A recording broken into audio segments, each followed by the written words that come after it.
Je vais vous présenter effectivement quelques arguments qui contre l'avis numéro 86 du comité consultatif de bioéthique. Je me rends bien compte que ce n'est pas confortable de recevoir ces arguments si on n'a pas pris connaissance par soi-même au préalable du texte qui va faire l'objet de la critique. Je vous invite à le consulter, il est public. Voilà, et c'est vrai que vous verrez, allez lire aussi celui sur l'assistance sexuelle, c'est une autre perle du même acabit.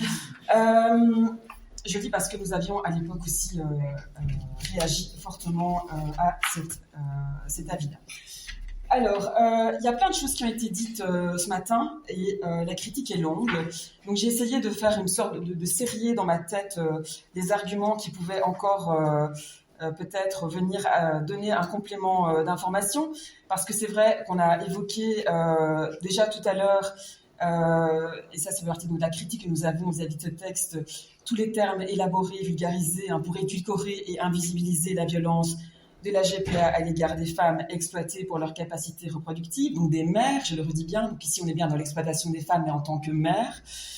Voilà, vous savez, dans le texte, si vous le lisez, vous verrez qu'en tout cas, le mot mère disparaît au profit de femmes gestatrices, et on ne parle plus de clients, mais de parents d'intention. Les définitions y sont orientées. Vous verrez que, par exemple, dans la vie, la GPA est définie comme la pratique par laquelle une femme porte un embryon, puis un fœtus, et poursuit la grossesse jusqu'à la naissance de l'enfant, avec l'intention de transférer ensuite tous ses devoirs et droits parentaux aux parents d'intention. Donc une définition qui concerne uniquement la mère porteuse, c'est l'actrice de la pratique, qui prendrait l'initiative de cette grossesse pour le plaisir d'autrui. Alors celles et ceux qui me connaissent savent que je suis une grande défenseur de la conceptualisation du monde en termes de rapports sociaux. Et s'il n'y a pas de rapport social, donc de rapport antagonique, de rapport d'intérêt antagonique qui apparaît, alors que pourtant il est fondamental dans ce genre de pratique, comme par ailleurs dans la prostitution et autres. Donc voilà, les parents, donc on n'a plus de commanditaire, on a des parents d'intention, on n'a plus de mère, on a une gestatrice. Et un élément qui, Anna Louana, qui fait partie, donc qui est une éco-présidente de la SIEMS, en parle très bien en ces termes. Un des éléments qui nous est également constamment renvoyé au visage en tant que féministe et qui figure dans le texte, eh bien c'est un argument vraiment qui participe au backlash contre les femmes et les mères, c'est de présenter la GPA comme étant progressiste, en lui qualifiant, en lui associant le qualificatif d'éthique. Je ne vais pas détailler ici, mais comme vous le savez, on a reçu un ensemble de qualificatifs, tous plus désagréables les uns que les autres, et évoquer ça, c'est souvent recevoir un ensemble, on est dans l'anathème, et donc toute personne qui oserait remettre en question cette pratique se voit qualifiée de nazi. Alors avant, on recevait féminazi, on ne le reçoit plus, mais c'est bizarre, parce que en fait, ça pourrait être ça. Donc, voilà. On l'a dit tout à l'heure aussi, il y a toute une sorte d'ajout de mots tels que éthique et compagnie pour essayer de faire passer tout ça comme une lettre à la poste, alors qu'en fait, pour nous, effectivement, la GPA relève vraiment de cette violence reproductive exercée à l'égard des femmes et des mères. On voit aussi dans cet avis que le comité prend fait et cause pour le seul parti des clients et à aucun moment ne prend en considération la condition des mères, les mères porteuses, en ignorant les grossesses, les risques que comportent les grossesses. Madame Parlot en a parlé très bien tout à l'heure. Et Véronique Laurent, qui est une journaliste qui travaille pour le magazine Axel, le magazine féministe Axel belge, avait d'ailleurs interviewé l'un des membres du comité à ce sujet, à la sortie et à l'émission de cet avis, un avocat qui avançait ceci, ce que je trouve assez énorme. Il disait la question médicale dépassait ses compétences, certes. Il dit, mais il est fort de dire qu'une grossesse est en soi une mise en danger. Lors d'un prélèvement d'organes, il y a des risques pour le donneur. S'engager dans un processus de GPA n'est pas un acte anodin, mais il est encadré. Et je ne peux pas considérer que la grossesse mette en jeu la vie. C'est un argument curieux, et il ne me semble pas qu'il y ait ce point une particularité de la GPA versus n'importe quelle grossesse. Voilà, dans cet article qui est très intéressant d'ailleurs, parce que ça donne vraiment la parole, ça fait un point et un contrepoint. Vous avez d'ailleurs Madame Barlow qui est interviewée, je vous renvoie à cet article, il est disponible également sur le net. Alors, si je devais aussi relever d'autres arguments, on pourrait voir également qu'on a toujours la mobilisation à la protection de la dignité humaine pour créer l'illusion d'une pratique socialement acceptable, avec effectivement une confusion des registres, puisqu'on va mettre sur le même plan GPA, contraception et IVG. Nous n'avons eu de cesse aujourd'hui de voir à quel point nous étions dans des situations et des cas différents. Et alors, on a toujours évidemment une réduction de cette pratique à un choix. Ça, c'est une grande tendance de l'époque néolibérale, c'est-à-dire que pour dépolitiser les choses, il suffit en quelque sorte de réduire les dominations à de belles histoires. Vous connaissez, dans le cas de la prostitution, nous avons Pretty Woman. Alors, ça n'existe pas, Pretty Woman, mais donc dans le cas de la GPA non plus. Il y a peut-être 2-3 cas, mais enfin, c'est assez réduit. Et donc, on a toujours une réduction, évidemment, à des choix, à des belles histoires ou à des goûts. En fait, les femmes auraient des goûts pour faire la GPA, et ça transparaît effectivement dans tout ce texte. On a parlé tout à l'heure de l'indisponibilité et compagnie. On a parlé aussi de l'instrumentalisation de la jurisprudence de la Cour européenne des droits de l'homme par rapport à tout ce qui est intérêt supérieur de l'enfant. Myriam Medjatou l'a bien détaillé. Et enfin, il y a quand même un élément qui me semble tout à fait problématique. Enfin, c'est la recommandation de l'exécution forcée des contrats en faveur des commanditaires. Alors, les experts, en fait, qui sont mobilisés dans ce comité, eh bien, ils regrettent que le gouvernement belge ne reconnaisse pas les contrats de la GPA. Cette pratique n'étant pas réglementée, les contrats sont donc nuls. Et ils citent l'arrêt numéro 56-2023 du 30 mars 2023 de la Cour constitutionnelle, paragraphe B4, qui précise que, bien que la gestation pour autrui ne soit pas réglementée en droit belge, elle est pratiquée de facto. En revanche, le contrat destiné à lier les parties impliquées dans une GPA, par exemple concernant la remise de l'enfant à la naissance, j'ai perdu mes feuilles, au secours, voilà, est illicite. Un tel contrat ne produit aucun effet juridique et ne pourra faire l'objet d'aucune exécution forcée. Et l'avis commente cette citation de la façon suivante. Il dit « Cette affirmation n'est accompagnée d'aucune explication et d'aucun développement. Elle ne va cependant pas de soi. » Alors, que fait le comité ? Eh bien, il se place ouvertement en faveur d'une exécution forcée des contrats et, semble-t-il, dans le seul but de protéger les clients, dans le cas où la mère porteuse ne fournirait pas l'enfant en décidant de le garder.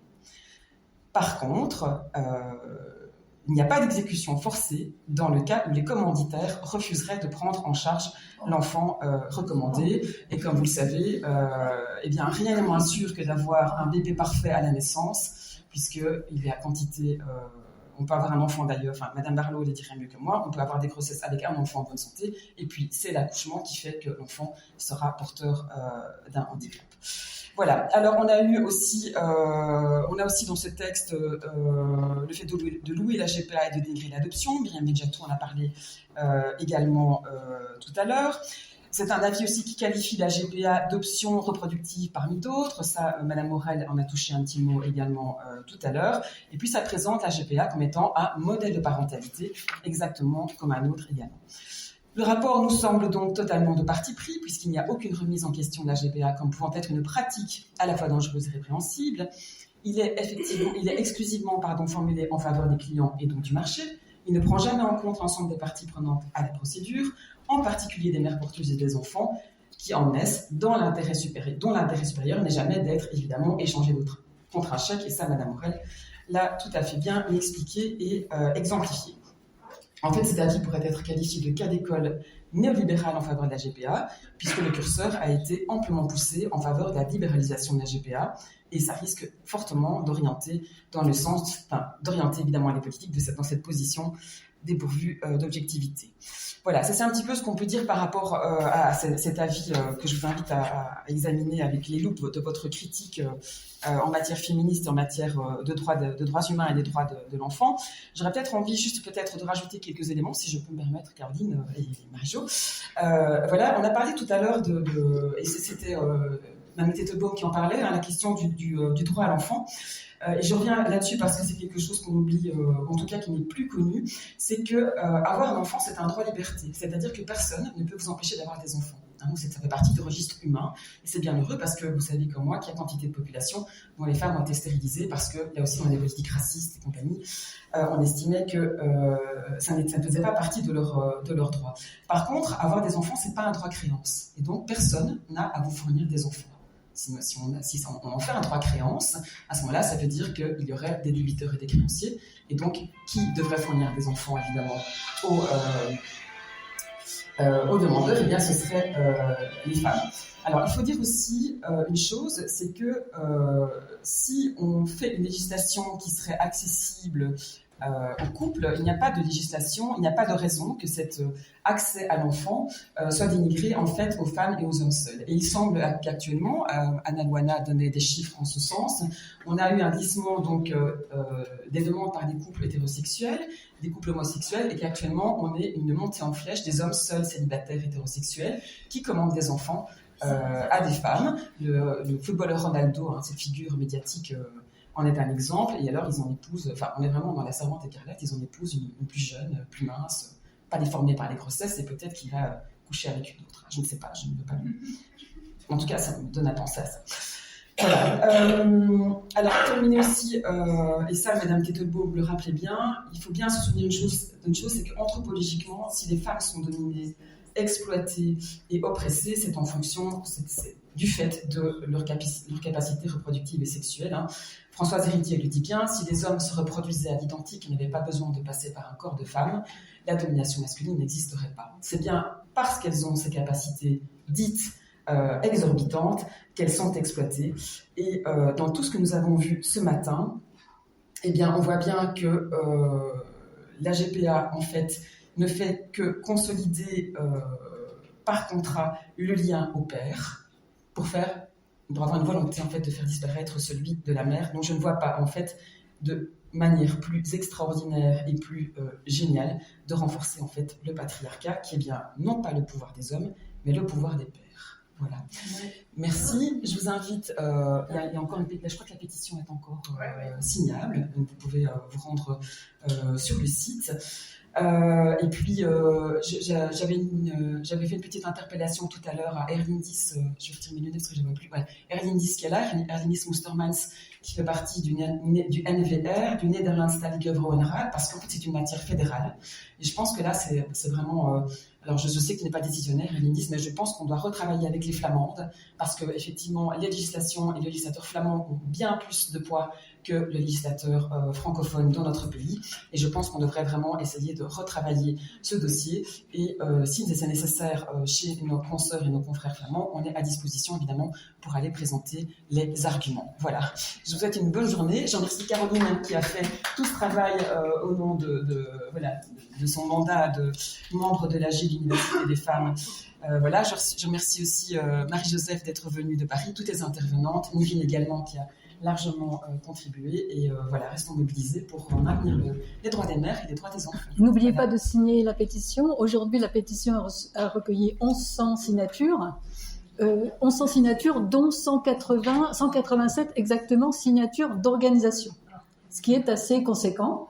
Donc, il y a énormément de signatures venant d'Europe, énormément, parce que le sujet dépasse largement vos frontières belges. C'est un sujet sensible pour tout le monde.